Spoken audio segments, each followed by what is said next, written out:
Anything you would like to tell us about like the products you have built in the past, like what really an execution, I would say roadmap you have figured out in the past that has worked for you, or maybe there is something that you follow, like these are the important metrics that should be there into my, product execution roadmap. Something you would take us through in that part. I think if I go back, right, as I mentioned, it's from a strategic perspective, you know where you want to go, you know uh, what are the paths to get there, and you know how you want to measure success. Right. So, and I've made a lot of mistakes in my past in building out execution roadmaps. I think my best executions have been is where I've been thinking of the strategic framework, right? Saying Mm-hmm. what's the path to take, as well as what are the metrics you want to measure. So, yeah, for example, there was a project I used to work upon, right, where it was around a program where we used to monetize from hotels in booking.com. And I think there, in terms of execution, and I'm just taking that as a broad example without going that into very specifics, right? eh, I think there, the clean thing was that we needed to have a very clear metric. Mm-hmm. And we actually spent time first figuring out what is the metric we should be optimizing for, right? Right. And then at that point of time, when you decide what metric you should be optimizing for, we then decided what are the initiatives you can do to move that metric.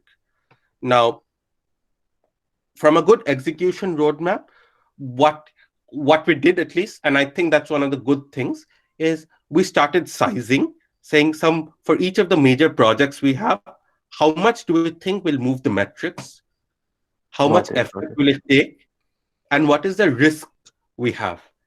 At that point of time, we had a clear set of projects. We had a clear metric which we want to move, which was around increased monetization opportunities.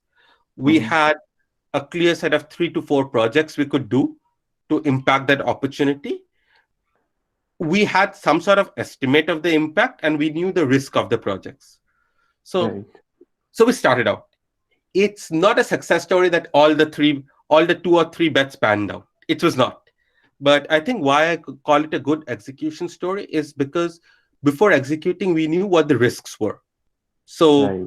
when we actually started doing the project and figured out places where it was not working, uh, we we knew why it was not working, and we could quickly stop it down. Right. Right. Right. I believe like it's a very important thing to actually, have this tendency in mind to which idea to reject and which idea to accept as well. Mm, I think that is very, very crucial. yeah. I think so. I'd say that in my life, what I'm realizing more and more is not all ideas are bad ideas, right?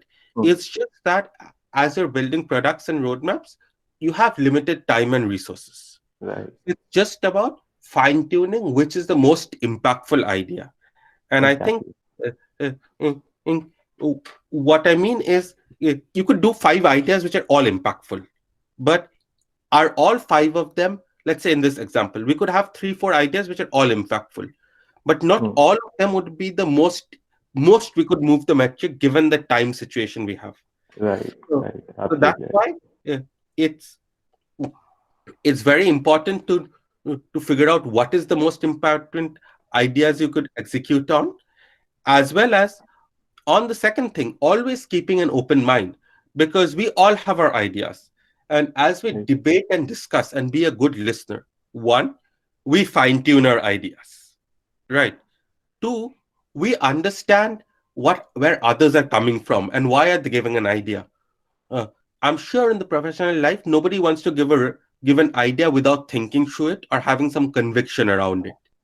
So Yes. Right. it's very important to understand where they're coming from, and then using all of that to refine the idea. Mm. Yeah. Right. Got it. Makes sense. Yeah, because if you look at it at the end of the day, and especially as product managers, you're not evaluated on the quality of ideas, you're evaluated on the end outcomes you achieve of the ideas. Right. So the more ideas you're open to, right, and the more ideas you can use to refine your ideas, the better it is. And which is why things like accepting or rejecting an idea is, at least to me personally, a very negative term. Yeah, right. Got it. Got it.